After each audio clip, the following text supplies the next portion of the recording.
Hayat Tahrir al-Sham, which HTS, was formerly al-Nusra, which was al-Qaeda in Syria. That's a fact. Ahmed al-Shara was formerly a commander in Daesh. These are facts.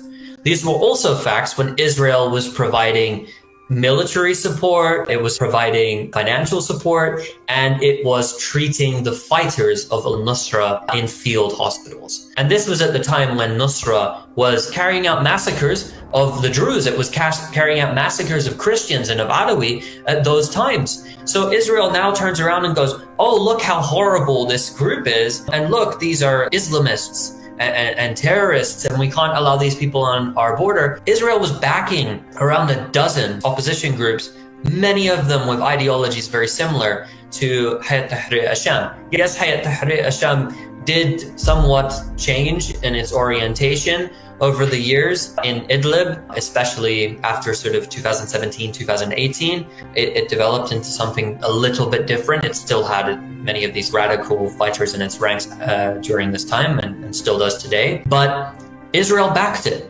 Israel provided funding for it. They didn't care so much when they were literally, quite literally, on the border of the Golan Heights, of the occupied portion of the Golan Heights that they remained in. They didn't care. In fact, they were going back and forth across the border, and they weren't threatened by the Islamist extremists. This is just an excuse.